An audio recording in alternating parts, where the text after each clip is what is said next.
So here we see a government that lies through its teeth about its prisoners that it abandoned and could have gotten back for very little money. So why do we believe the government tells us the truth about anything?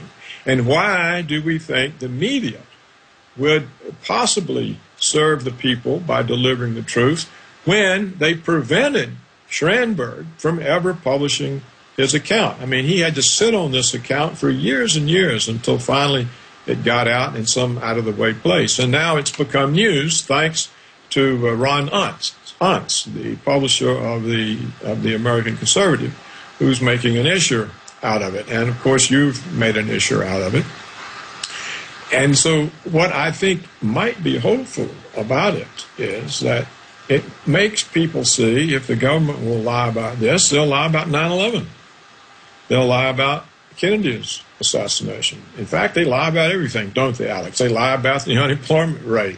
They lie about the inflation rate. They lie about the bank bailout. What does the government not lie about? Well, here's another example. I mean, I had a congressman on more than 10 years ago from Virginia who was upset. About 6 years ago, I had a member of the Australian Parliament on who was upset. It was in the Australian news. They were saying there's a secret UN database of all our kids' blood. The government's been taking the blood since 71, 72. It was a worldwide program in Western countries. And they put it in a database, and I would have these people on and read the documents, and listeners wouldn't believe me. Now it's all over the news. Oh, guess what? The Pentagon's got your blood if you're 38 years old or younger.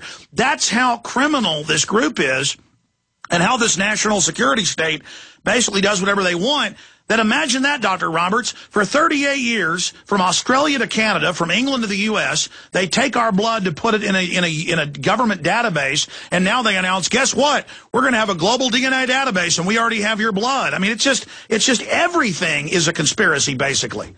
It does look that way, doesn't it, Alex? It does. I mean, it's incredible. But see, the one advantage of this conspiracy now has been blown wide open. And therefore, it may help make people aware that the other conspiracies are true, too. Well, exactly. Expanding on that briefly, I mean, your point is well taken, and it's central. It's not just that they did this, it's the 30 years of cover-ups and not letting Pulitzer Prize winners ride on it. And now that story is as big as the POW story, that you have a giant group of people in media and government who would work together to leave a bunch of men to die. I mean, it's why? Right. And, of course, the same group, the same people are doing the same thing now. They're leading us deeper into wars, deeper into confrontation with nuclear armed powers.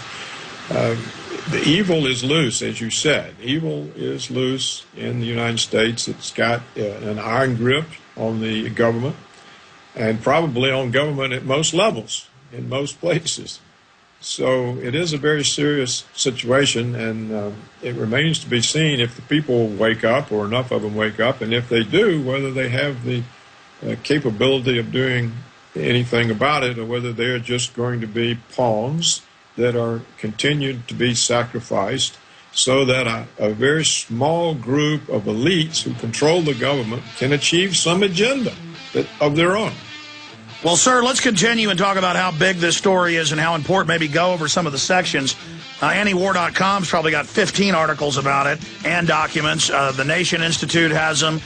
The Conservative, the American Conservative has it. And we're getting it all up on Infowars.com and PrisonPlanet.com. Stay there, sir. I'm glad you contacted us about this. Thank you. Yeah, he's got an article out today on anti-war saying sometimes conspiracy theories are true. Look, they just call it a conspiracy theory when you say that they're lying.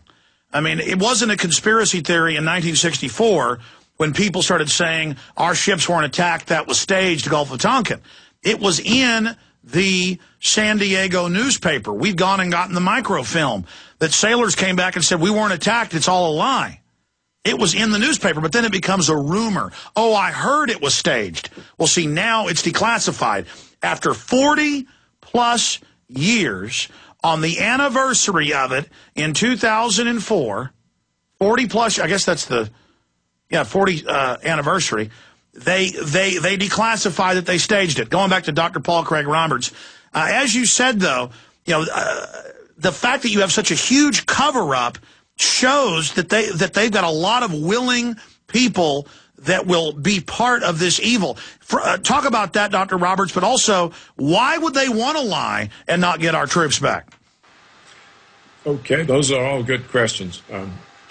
First, let me say that one of the many important contributions Schanberg makes is he shows how the government lies. He shows the technique, how they do it, how they get rid of conclusive evidence. And so that itself is very revealing, and your listeners should read just to see how the government goes about burying the truth. We got plenty of time. Boil it down. Well, the specific examples are given by Schanberg, and it's best for them to read. Now, to get to your questions, interestingly enough, there were two American defense secretaries, James Schlesinger, who was actually one of my graduate professors in economics, and Melvin Laird, who both testified under oath to Congress that men were left behind.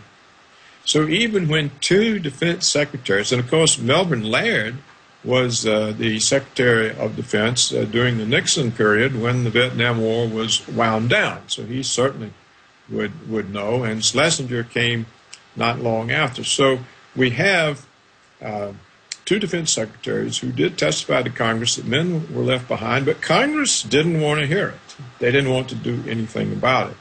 And there are a number of defense secretaries, as Schanberg shows, who come into office who just immediately take up the lie, because their notion is, it's my career, I'm serving my career, and I'm not going to go against whatever the line is. And who cares if men are still rotting and being used as slaves, which has been confirmed. There's some still alive, being worked to death as slaves, and these fat, lazy, evil congressmen, just they're pigs.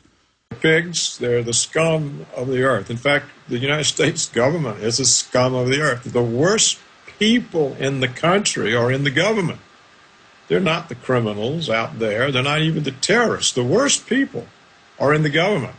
And that is another reason, I think, that Schanberg's story is so explosive, because Americans don't want to come to grips with that. It's too much of a demand on their emotional strength and their intellectual strength. And so it's something that people want to keep under the covers. Now, I think the reason the lie got started was that, the Washington Post was doing a job on Nixon with Watergate. He was trying to wind down the war while Watergate was devouring him, and so he just didn't have any clout. He couldn't deliver the money to get the prisoners back, and so he had to say we had them all back. If the war's over and we have everybody back. He couldn't say, hey, the war's over and we've left all these people, because he would be blamed. Not the Washington Post, not those two reporters, Bernstein and Woodward, not the Congress. He would be blamed, and he was already in terrible hot water about Watergate. So he said, we have everybody back. Well, once the lie's in place, how do you get the lie out of place? Because by now everyone's committed to it. The Congress is committed to it. The media is committed to it. Everyone is committed to the lie. It's just like 9/11. Look how much evidence has come out after the 9/11 Commission report, which proves that the whole thing was totally different than... You've just hit on the key there. I just had another epiphany. That's right. They have a mass hoax. They tell you what the story is, and then everyone commits, and the average American says, I'm not going to believe I'm being lied to, because if this is a lie, everything's a lie. And once they've got you I guess by degrees, you become part of the evil, and now we're just a huge culture of lies. Dr. Roberts' long segment coming up. This was a short segment. Continue breaking down this central point that you just made. It's like getting your arm caught in a sausage machine. It's just sucking us all in, and now we have to, go along with every lie, because our government isn't bad. They're good, and that allows the evil to grow.